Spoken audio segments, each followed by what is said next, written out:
Aujourd'hui, nous allons aborder la question comment choisir son fournisseur. Beaucoup de salons, beaucoup d'instituts de beauté recherchent un fournisseur en produits de beauté et il y a beaucoup de choix sur le marché. Donc pour vous permettre de bien choisir, vous devez prendre en compte certains critères. C'est pourquoi je vous ai fait cette vidéo pour vous lister les critères les plus importants qu'il va falloir regarder et bien sûr adapter par rapport à votre salon, par rapport à votre style et vos envies. L'un des premiers points importants pour votre choix de fournisseur va être le prix. À quel prix est-ce qu'il vend ses produits? À partir de combien est-ce accessible? Est-ce que c'est abordable? Est-ce que ça rentre dans votre budget? Mais aussi, est-ce que ça convient au style de votre clientèle? Parce que selon la marge que vous pourrez faire dessus, vous n'allez pas gagner le même bénéfice à la fin, mais aussi vous n'allez pas vendre les produits au même tarif qu'une autre marque et donc selon la clientèle que vous avez, vous ne pouvez pas marger sur le même taux. Donc regardez au niveau du prix de vos fournisseurs à combien ils vous donnent accès à leurs produits. Ensuite, il y a la fiabilité de votre fournisseur, de savoir si c'est quelqu'un en qui vous pouvez faire confiance, de savoir s'il est régulier dans ses commandes, s'il a une bonne gestion de ses stocks pour pouvoir vous fournir. Parce que s'il a des problèmes de gestion, s'il a des problèmes d'approvisionnement, vous aussi vous serez impacté et vous aurez des difficultés à gérer votre entreprise parce que votre fournisseur n'est pas capable de gérer ses produits. Donc renseignez-vous et demandez s'il a des difficultés de gestion ou d'approvisionnement pour vous permettre de comprendre le délai d'approvisionnement pour votre institut de beauté. Vous pouvez vous renseigner sur la stabilité des engagements avec votre fournisseur, c'est-à-dire de savoir s'il y a des contrats en place qui peuvent vous permettre de maintenir des prix fixes, des approvisionnements réguliers, savoir ce qu'il se passe si justement vous n'avez pas votre stock en temps et en heure. Toutes ces petites choses peuvent être mises dans un contrat.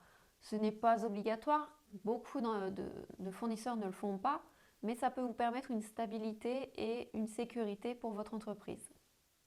Il y a le quatrième point pour moi qui est très important, c'est de savoir si votre fournisseur vous donne un accès privilégié aux produits ou s'il a un rayon d'action beaucoup plus large qui lui permet de vendre chez différents distributeurs et qui donne donc accès à vos produits dans d'autres commerces. Moi, je sais que pour moi, je préfère prioriser des produits qui sont disponibles seulement chez les professionnels de la beauté pour permettre aux clients d'avoir les conseils adaptés à leur peau, à leurs cheveux et à ce qu'ils recherchent réellement. Donc c'est pourquoi vous devez réfléchir si vous souhaitez quelque chose de privilégié ou si vous êtes d'accord sur la distribution tout marché. Donc bien sûr, ça va aller avec un autre point, c'est le type de gamme. Quelle est la gamme de produits qu'il vous propose? Est-ce que vous êtes dans un niveau de gamme bas, moyen, haut de gamme? Tout ça, bien sûr, doit être pris en compte dans le choix de votre fournisseur. Par rapport aux différents points qu'on vient déjà de regarder, vous devez étudier si ça correspond au niveau de gamme que vous désirez. Après le niveau de gamme, il y a les gammes de produits. De savoir quel type de produits ils ont à vous proposer. Est-ce qu'ils sont limités à certains types de produits? Est-ce qu'ils sont restreints? Ou justement, est-ce qu'ils ont un large éventail? C'est-à-dire que quand vous avez une gamme de produits, par exemple des produits pour cheveux bouclés, vous allez avoir tout ce qui est coiffage, mais pas forcément les traitements, ou inversement. Si par exemple vous faites les défrisants, est-ce que votre fournisseur les a ou pas? Moi je sais que j'ai travaillé avec une marque de produits qui faisait les permanentes, mais pas les défrisants. Donc ça va vous permettre de savoir s'ils ont toute la gamme au complet, s'ils peuvent vous fournir tous les produits dont vous avez besoin, ou si justement il va falloir chercher aussi d'autres fournisseurs pour compléter. Ensuite, il y a la quantité minimale d'achat, savoir combien de produits il est obligatoire de commander pour pouvoir avoir votre stock livré. Parfois, certains fournisseurs vous demandent de commander 6 exemplaires de chaque ou 3 exemplaires de chaque. Pour d'autres, ça va être des montants fixes. À partir d'un montant, vous pourrez recevoir votre commande, sinon en dessous, ils n'opèrent pas les commandes. Ils ne traitent pas les commandes. Donc c'est pourquoi vous devez vous renseigner sur ça. Parce que si vous avez juste quelques produits en urgence parce qu'une cliente les demande en express pour pouvoir partir en vacances ou autre et que vous ne les avez plus en stock, vous devez vous renseigner parce que si vous êtes bloqué, vous allez devoir forcément dépenser plus d'argent que ce que vous aviez prévu au départ. Il y a aussi les délais de livraison, de connaître les délais dans lesquels ils peuvent vous livrer. Parce que si vous avez une commande urgente, pour revenir sur la commande express pour les vacances de votre cliente, dans combien de temps pourra-t-elle recevoir son produit? Est-ce qu'il faudra attendre 2 jours, 3 jours ou est-ce qu'il faudra plutôt attendre une semaine, voire même 15 jours? Donc renseignez-vous de connaître réellement les délais de livraison du fournisseur que vous avez choisi. Vient ensuite les modalités de paiement. Renseignez-vous sur les méthodes de paiement disponibles auprès de votre fournisseur.